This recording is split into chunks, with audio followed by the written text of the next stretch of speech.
خواتین کی زندگی میں اگر خصوصاً شوہر دیندار ہیں تو دیندار شوہر کی حوصلہ افزائی ہونی چاہیے۔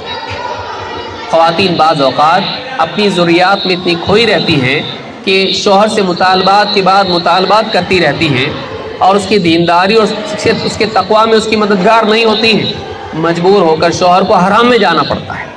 اتنی ڈیمانڈ گھر میں ہے، اتنے خرچے گھر کے ہیں اور بیوی کی اتنی چاہتے ہیں، ان چاہتوں کو پورا کرتے کرتے کرتے وہ اللہ کی چاہتوں کو پورا کرنے سے رہ جاتا ہے۔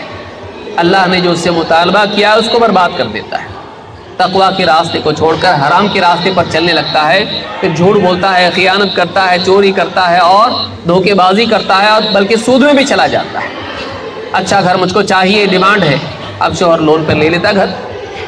زیورات مجھ کو چاہیے تو آفس میں جا کے چوری اور خیانت بھی کر لیتا ہے۔ تو بعض اوقات خواتین شوہر کی دینداری میں، اس کے تقویٰ میں اس کی مددگار ثابت ہونے کی بجائے اس کے تقویٰ اور اس کی دینداری کو خراب کرنے والی ثابت ہوتی ہے۔ آپ دیکھیے سب سے پہلی خاتون جو ایمان لائی حضرت خدیجہ رضی اللہ تعالیٰ عنہ، اللہ کے نبی صلی اللہ علیہ وسلم جب پہلی وحی نازل ہوئی، گھر پہ آ کے جب سب سے پہلے اپنی بیوی کو خبر دی تو انہوں نے آپ کا حوصلہ توڑا نہیں، بلکہ اللہ کے نبی صلی اللہ علیہ وسلم کو سہارا دیتے ہوئے حوصلہ افزائی کی اور کہا آپ نے کیا کہا تھا؟ لقد خشیت علی نفسی، مجھے اپنی جان پر ڈر ہے، کیونکہ جبریل نے ایسا دبوچا تھا اقرا بولتے وقت میں کہ آپ کو لگا گویا کہ میری جان نکل جائے گی۔ آپ نے کہا لقد خشیت علی نفسی، مجھے ڈر ہے اپنی جان پر۔ حضرت خدیجہ رضی اللہ تعالیٰ نے کیا کہا تھا؟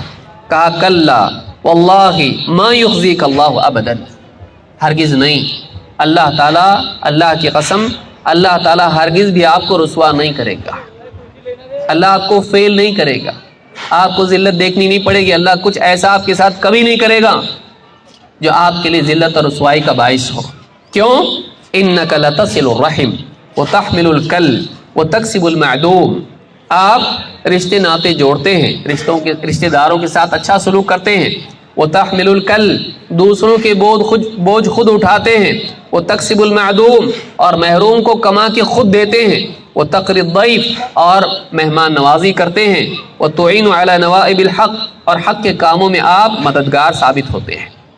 آپ اتنا سب کچھ کرتے ہیں، اللہ تعالیٰ آپ کو رسوا نہیں کرے گا۔ آپ دیکھیے شوہر کما کے لاتا ہے، عبادات کا اہتمام کرتا ہے، بچوں کی فیس دیتا ہے، گھر کے خرچے ادا کرتا ہے، کرایہ دیتا ہے، سب کچھ کرتا ہے اور کوشش کرتا ہے کہ وہ دین پر چلے۔ بعض اوقات خواتین کی طرف سے ان کی حوصلہ افزائی، شکر گزاری کبھی نہیں ہوتی ہے، ہمیشہ کمی کی طرف ہوتا ہے۔ ٹھیک ہے آپ کر رہے ہیں لیکن یہ رہ گیا، یہ رہ گیا، یہ رہ گیا، تھوڑا اور کیجئے، تھوڑا اور کیجئے۔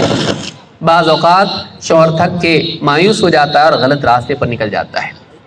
اگر وہ دین پر چلنا چاہتا ہے، اگر وہ دین کی خدمت کر رہا ہے تو آپ کو چاہیے کہ اس کا تعاون کرے۔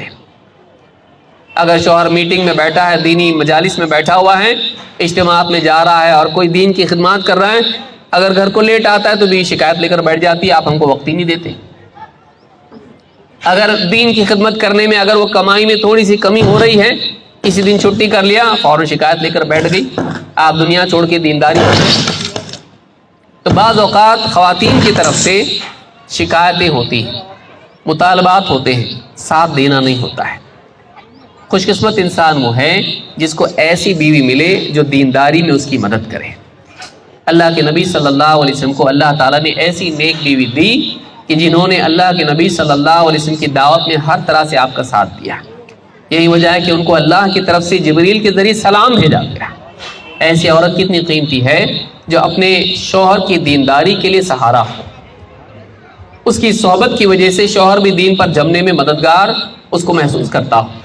تو ایک عورت کو ایسا بننا چاہیے کہ وہ اپنے شوہر کے لیے دین چھوڑنے کا نہیں، دین پر جمنے کا ذریعہ بنے، وہ اپنی دینی خدمات میں اور مضبوطی کے ساتھ کام کرے، گھر کی طرف سے اس کو ٹینشن نہ ہو، گھر کی طرف سے اس کو فکر نہ ہو، وہ پریشان نہ ہو گھر والوں کی طرف سے اگر وہ دین پہ چلنا چاہتا ہے تو یہ بھی بہت بڑی چیز ہے جو ایک عورت کو اس کا اہتمام کرنا چاہیے۔